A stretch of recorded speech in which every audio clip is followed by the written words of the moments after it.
We are going to run another show at you, one I guarantee you won't want to pass up. Help us wish some seniors well as we slip the best highlights right by you. I promise you'll want to watch this one. Sports Night is next. Hello, everyone, and welcome to Sports Night. I'm Joe Young. And I'm Howie Shapiro. It's good to be back after missing last week. Good to be back here on the desk with you. Happy to have you, and plenty to talk about. Yes. And we are getting right down to the nitty-gritty, even some playoff action to talk about this week on the show. It is definitely getting some playoffs. We talk about how, especially the spring season, how quickly it goes, but this season has really flown by. I mean, we're in the fifth week of the football season starting? We have just completed the fifth week of the high school season. Yep. It's homecoming week for the Cardinal football team, and they will be hosting the top-ranked team in the state on Friday. Last week, Cardinals traveled to take on another top 10 team, the Anoka Tornadoes. There are three Northwest Suburban teams in the top 10, and the Cardinals will face them back to back to back. Tornadoes come storming out of the gates on their opening possession. Their star running back leading the charge. Zach Welch gallops for 26 on this carry. Sets up first and down from the Cardinals 16. But the Cardinals get a huge stop 2 plays later. Price Karen jumps the passing route, gets an interception inside the 5-yard line. Unfortunately, it just delayed the inevitable. After a Cardinals 3 and out, the Tornadoes march right back to the end zone. It's Welch again. This time he goes 29 yards for the score, gets Anoka on the board first. But the Cardinals are able to answer quickly. Just their second play from scrimmage, a quick screen to Loic Deutza. He breaks a couple of tackles and he's off to the races. A 68-yard score, and the Cardinals are back within one, down 8-7. Unfortunately, Anoka answers right back. Peyton Pedani airing it out and finding Afi Ibekwe behind the defense on the right. He stumbles into the paint. Tornadoes are up 14-7. 3 touchdowns in just 47 seconds off the game clock. Unfortunately, it never got better for the Cardinals. Next possession, Tornadoes bring the blitz on 3rd and long. They're able to strip it free from Aiden Snow, and then they're able to scoop it up, return it to the Cardinals' 29-yard line. They added another score late in the first quarter, 2 more TDs in the second. Welch taking this one to the zone from 37 yards out. He finished with over 180 yards of offense and 3 scores. Anoka was up 34-7 at the half on their way to a 55-7 win. Yeah, it was a tough game, obviously, another one for the Cardinals. There were some bright spots. Defense played well in spots, a couple of stops in the red zone. That was good. I thought, In Snow played well. I thought so, too. I thought, for a sophomore coming into a game like a team like Anoka, who they were good. I mean, Welsh is one heck of a running back, and they mix it up very well. And the interesting point, Joe, is that how good is Maple Grove if they beat them 55-10, I think it was? 55, 14. Something like that. But it was 48-0 at the half. At the half. So it just shows you how and they, good and they that just team blanked is. And they just blanked Blaine. Yeah, this opponent is I think coming the up finish. next. I think the finish against Blaine was 35-0. Going into last week's play, those were the 3 top 10 teams in the Northwest Suburban. Maple Grove at number 1, Blaine at 9, and Anoka at 10. Yep. And over the last 2 weeks, number 1 Maple Grove has really stomped on numbers 9 and 10. So that is the Cardinals' next opponent. They've got a couple of players that absolutely are explosive on offense and a defense that, like I said, they just blanked Blaine. So it's going to be tough to find anything against that team. It's going to be monumental is what that's going to be. And after that, they hit the road and go to take on Blaine. Correct. So never gets any easier. No, It's a it tough doesn't. Conference. Yep, and then Farmington. They close with Farmington will be the last game of the year. So. But it's homecoming. Everybody come out and have a great time, celebrate. And anything can happen. Any given Friday. Yeah, and the last 2 games of the regular season are on Thursday nights too. Correct. At Blaine, and then the final one at home against Farmington. So anything can happen. That's the mindset we will stay with. That's the motto. Tennis team wrapped up the regular season last week. We talked about the match on Monday. I had video of that on Monday night. On Tuesday, they went to Elk River. Elk River, one of the top teams in the state, and they played like it. Beat the Cardinals 7-0, beating everybody in straight sets. You can see not a whole lot of even game wins for the Cardinals. Severson and Coon had the closest match at 2-6, 2-6 at third doubles. Second doubles team got a couple wins in the first set. And then a lot of 0-6 losses against Elk River. They finished up on Thursday against Armstrong, and they lost 4-2. Interesting one here is that they did not complete the second singles match with Caitlin Easton. They were in the third set, and it got too dark to play. Even Scott Stork is like, I don't know that I've ever seen one where it got too dark and they had to call it for dark. But since Armstrong had already secured 4 wins, including, you see them, 3 losses for the Cardinals in the third set. The 2 winners are Melanie Lee at third singles and Anderson and Semensky at first doubles. But there you see 3 three-set losses easily could have gone the other way for the Cardinals. Well, the Cardinals open section play this afternoon hosting the Park Center Pirates. The Cardinals' 8-13 record earned them the 11th seed, so one last chance to play on the pivot courts and hosting the lowest seed team in the section. The Cardinals beat Park Center 5-2 first time around, so they're looking for more of the same. Gabby Newton setting the tempo at first singles as she has 4 straight seasons. She's controlled her match today, start to finish, winning 6-1, 6-1. The Cardinals swept up, and everybody did it in straight sets. Caitlin Easton continues to flourish at second singles. Beauty of a lob for the point on her way to a 6-1, 6-0 win. Melanie Lee, she's also done well since the switch. She shows her range on this point, part of a solid 6-2, 6-4 victory. Nice point there. Thea Miller, she can make quick work of this point and also of the match.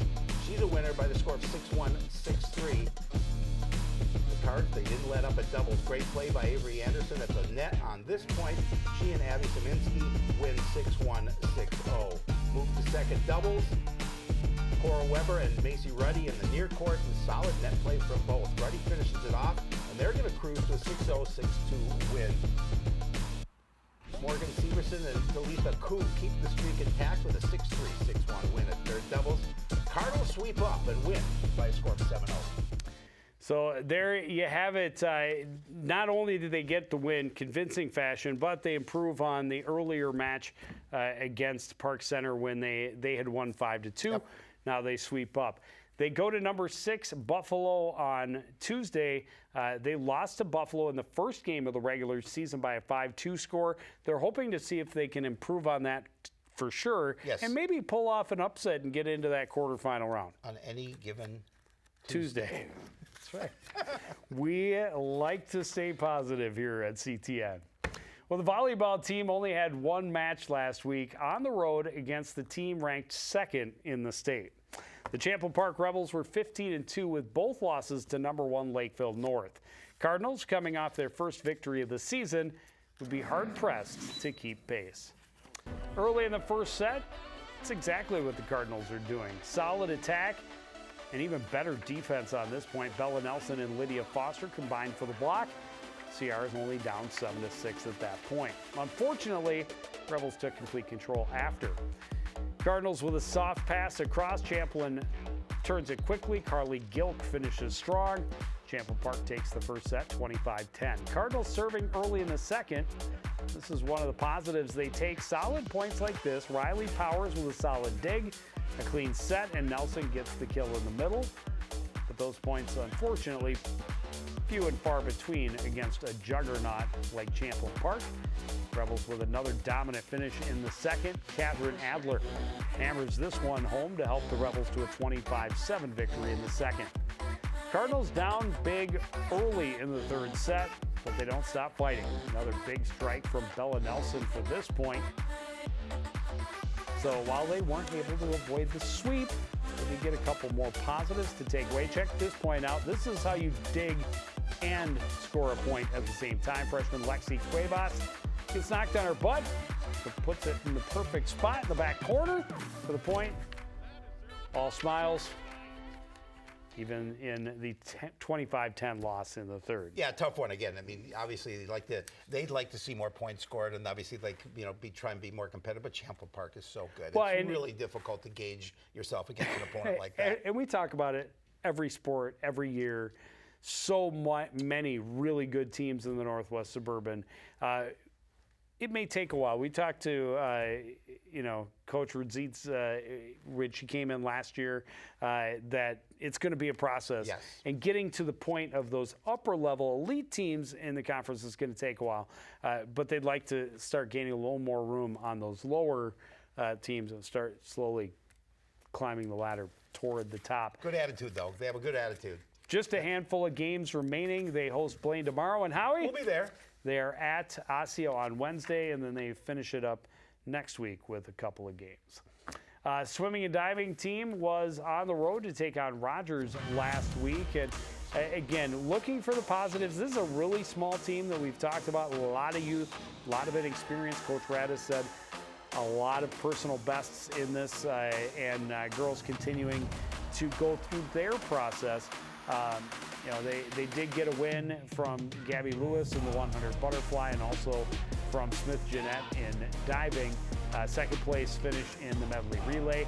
And then 8th grader Lily Moulton was second place in the 500 free, third place in the 50 free, and Tyler Shutta, just a freshman, finished third in the 200 IM. So you see improvement in those numbers, and you see the youth and the levels that they are bringing up. Really good things, and Coach Ashley Radis very excited about what the future holds. They host Andover this week, and Howie? We'll be there with a very special guest. Thursday, an incredibly special guest. Please tune in to find out. We don't want to ruin the surprise. No, God. They will be in Cambridge, Isani for the Blue Jacket Invitational on Saturday. Speaking of Cambridge Isanti, they are hosts for the Norm Iron Cross Country Invitational. That is where the Cardinals were last week. And Lachlan Demmer, second race victory of the season. In the last 3 races he's run, he's finished first, second, and first. He helps the team to a second place finish. Chell Norquist getting a top 10 finish, along with Owen James as well. That's fantastic. It is. I think this was a 9-team tournament, if I'm not mistaken. Marco Velasquez finished in 13th, and Koo finished in 41st. On the girls' side, only 3 Cardinals running in the varsity race, so not enough to finish as a team. But Ruby Demmer running incredibly well, not surprising at all. But she finished 5th place in a time of 19:49.71. Lily McKenzie and Emma Fuller are the other Cardinals who are running in that. Northwest Suburban Conference Championship is next Wednesday. I believe it's at Elk River Golf Course. Only thing they have on this week's schedule is they have the Hoka 1 2-mile on Thursday night. That's kind of a fun event. It's a time trial they do under the lights at the Cardinal Stadium. And they have some other fun events at that as well. And then, of course, they will also be delivering the game ball to the football field on Friday night for homecoming, as they have done for so many years. That's always a great It's a good celebration. tradition. Yeah, Absolutely. I love that tradition. Well, the soccer teams will wrap up the regular season with a pair of road games this week. Both teams played their final home games of the year last week. The boys had 3 straight at the stadium, starting with a visit from Totino Grace on Tuesday. The Eagles were coming off just their 2nd loss of the season and trying to keep pace with the conference leaders. First half, Cardinals trying to create with their speed. Check out the footwork from Tamsir Jarju. Turn the defender inside out, get off a strong shot, but the keeper is able to punch it away. You can see it here, just a really nice opportunity. I like it, he's a good player. And Jarju wasn't done creating in the first 50-50 ball with the Eagles defender. He's able to win the ball, then draw in 3 defenders, slip to Noah Akasa with a great look, but Shuda comes up with another big stop to keep the game scoreless. Into this 27th minute, Totino with a throw in deep in the Cardinals' end. Cardinals head it away from the net, but right to Logan Chapeau. He settles it and scores, gives the Eagles a 1-0 lead at the half. Well, Totino turns up the pressure in the second, long through ball behind the defense. Jabari Kabisu is going to win the race. He's in on the break and shows great patience to get around Drew Howard. He puts it in the wide open net, a little breathing room midway through the second. Kabisu's going to strike again just over 2 minutes later. Another long ball in behind the defense, and again, he's got a lot of time and a lot of space. He doesn't miss. Eagles add one more on their way to a 4-0 win. Cardinals' first shutout loss of the season, unfortunately. Yeah, that's on me. That's on me. I said on the show last week that they hadn't lost by shutout all year through the first 10 games, and what do you know? In game number 11, check your email. So that was on me. But that Totino team is pretty good, and the Cardinals definitely had some good opportunities. Jarju, his footwork is impressive. Akasip is a fun player to watch, and this team, what a huge jump they have made from last year when they only scored 8 goals all season. On Thursday, they took on Armstrong, and they lost a tight one, losing 2-1. Noah Akasip had the 1 goal, set up by Austin Hacker. Drew Howard, according to the Hub, had 3 saves, but with what I've seen, that could be easily 13. He has been fantastic all year, just a sophomore. They had a 3-year starter in that position that left after last year. Always brings some concern. He has put those fears to rest, no doubt. On Saturday, they finished the home schedule with a 3-3 tie against Forest Lake. Akasip, Connor Young, and Omar Worku had the goals. Sovi, Bojang, and Goldbranson had the assists. So 3-6-4, 2 games remaining, both on the road. They're at Park Center tonight and at Champlain Park on Wednesday. Both of those will be significant tests. Park Center is definitely a beatable squad. Champlain Park will be a great challenge, but a perfect way to get warmed up and ready for the playoffs. Absolutely. Well, the girls' team also wrapped up its home schedule last week with games Tuesday and Thursday. On Tuesday, they welcomed the Totino Grace Eagles. This was a team that didn't score a lot, but they gave up even less. The Eagles were 3-2-5 this season with 10 goals for and only 8 against. So scoring in this game would come at a premium. Cardinals with a chance to open the scoring early in the first. Sophia Bakri able to find herself some room in the middle of the field. Get off a strong shot, but Kate Mulligan sees it from a long way out. Makes the easy save. Eagles jump to lead in the 3rd minute. Nice passing through the middle of the field. Gives Camille Frieden a breakaway. She puts it to the far side. Gets Totino on the board very early. They get another less than a minute later. A little miscommunication between the keeper and defender leaves this one on a platter for Kristen Munsinger. She fires into the wide open net, and it's Totino Grace 2-0. Cardinals with a chance off the free kick. Bakri blasts it, but off the crossbar. Long rebound comes to the middle. The Eagles are able to get it back to Mulligan so she can stop the threat. The Eagles blow the game open in the second half, attacking with speed and numbers early. Shot by Grace Cruz is stopped, but Munsinger is right there to tap in her second of the game. It's the first of 5 for Totino in the second half as they cruise to the 7-0 win. Well, the Cardinals' final home game of the year was against another team that really struggled to score. St. Paul Johnson was just 1-8-1 and averaged less than a goal per game. And the Cardinals took advantage of the opportunity to score their first win of the year. Cardinals celebrating their seniors on Thursday evening. Final home game of their careers for these 4 ladies. And they're going to celebrate in style. Cardinals open the scoring in the 8th minute, and it's 8th grader number 8, Brinley Wold, with a beautifully placed shot over the keeper. Just the start of a huge night for the offense. Right back on the attack down the right wing. The cross bounces away from Bailey Rao, but Sophia Bakri is there to one-touch it to the back of the net. That's going to make it 3-0. Cards kept the Governors bottled up all night long. Errol and Yang win with the room. Fires off the far post and in. Card is a nice goal there. The Cards keep rolling. Bailey Rao gets loose in close, and she's not going to miss from there. A fun night because the Cardinals were spreading it around and everybody's getting involved. Beautiful passing on this play leads to Michaela Haslund redirect for the score. Hard to tell, this team had just 9 goals through 12 games. They go direct on the free kick. Keeper can't handle it, and Addison Eichsen taps it home the rebound. 7-0 at that point. They're not even done in the first half. Good movement from the Cards in deep. Tessa Del Frat will score short side. It was 9-1 at the break. Cardinals on their way to a 13-1 win. Erickson, I missed the R. That was a typo on me. And see, I didn't. 11 different goal scorers for those 13 goals. I think 4 from 8th grade, 3 or 4 from 8th graders. I broke it down and then didn't write my note. But just amazing for them to explode the way that they did, and it hopefully will help their confidence. Certainly they're able to breathe a little bit easier with a win on the board.